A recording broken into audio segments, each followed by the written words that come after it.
California Senator Dianne Feinstein worked for more than a year to get the assault weapons bill passed in the face of ferocious opposition from the National Rifle Association. She says she got the best she could.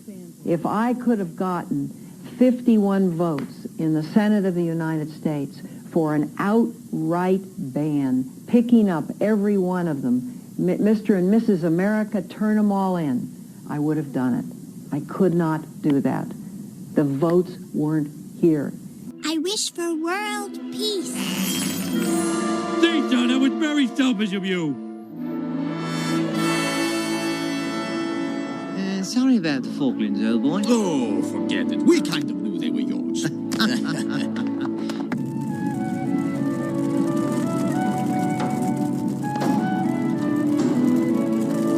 Won't be needing these anymore.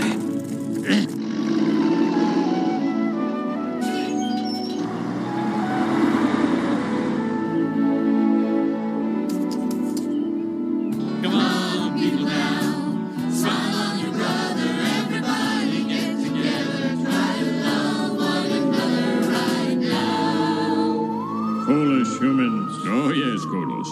Earth is now ripe for the plucking.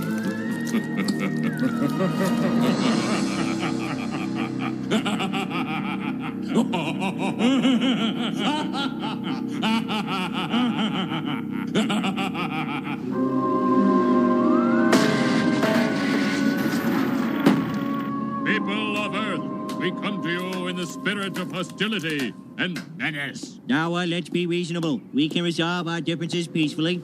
Ow. Your superior intellect is no match for our puny weapons. Gordon, you've got to do something. What do you want me to do?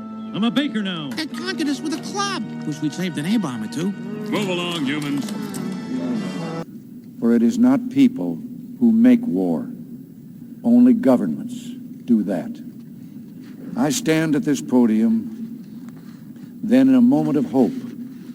Hope not just for the peoples of the United States or the Soviet Union, but for all the peoples of the world. And hope, too, for the dream of peace among nations, the dream that began the United Nations. Perhaps we need some outside universal threat to make us recognize this common bound. I occasionally think how quickly our differences worldwide would vanish if we were facing an alien threat from outside this world. And yet, I ask you, is not an alien force already among us? What could be more alien to the universal aspirations of our peoples than war and the threat of war? Began a program of research to find out if extraterrestrials were real. The first thing I did was collect every bit of documentation that I could find, both from the Freedom of Information Act, from the research of others, from books that had been printed on the subject of UFOs, and of course through my network of friends in the intelligence community. What I discovered was amazing.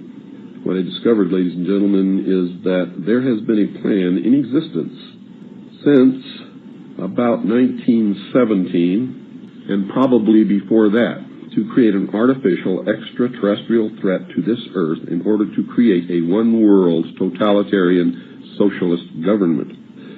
One of the first documents that I found in my search was this one, the Imperial Japanese Mission 1917, a record of the reception throughout the United States of the special mission headed by Viscount Ishii.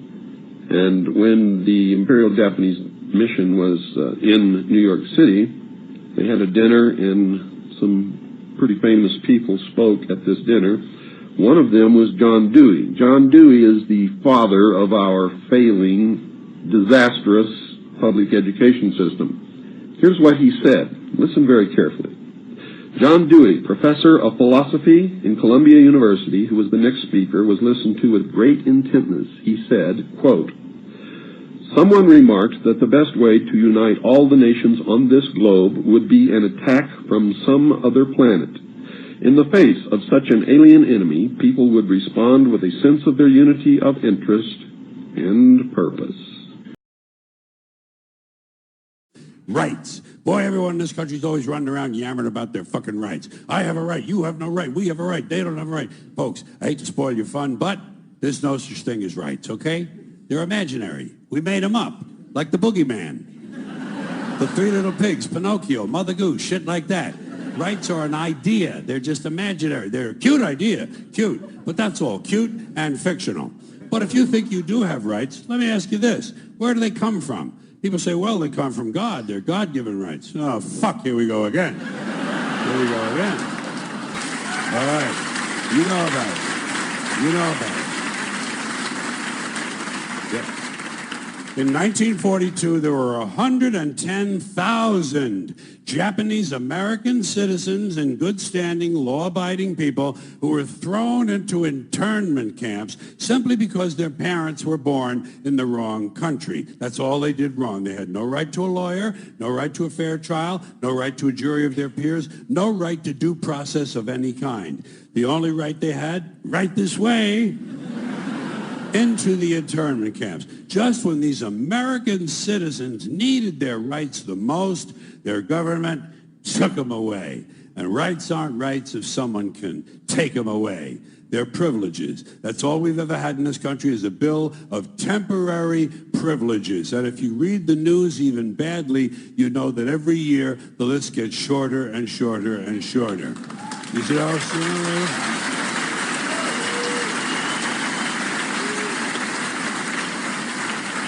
Yeah. Sooner or later, the people in this country are going to realize the government does not give a fuck about them. Government doesn't care about you or your children or your rights or your welfare or your safety. It simply doesn't give a fuck about you. It's interested in its own power. That's the only thing, keeping it and expanding it wherever possible. The primary reason for the Second Amendment was to ensure that the people would have the means to defend themselves from a tyrannical government. Yeah.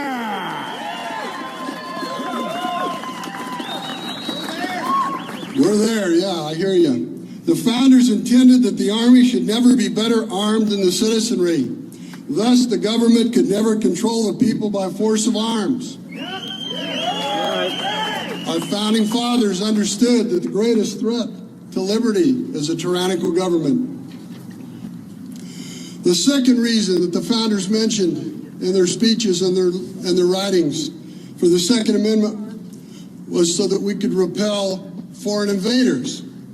Is this an archaic concept? No. When asked why they did not invade the United States after Pearl Harbor when there was nothing between the Japanese fleet and the West Coast, after the war, the admiral said, we didn't try to invade the United States. We were never going to try to invade the United States because we knew there would be a rifle behind every blade of grass. Yeah!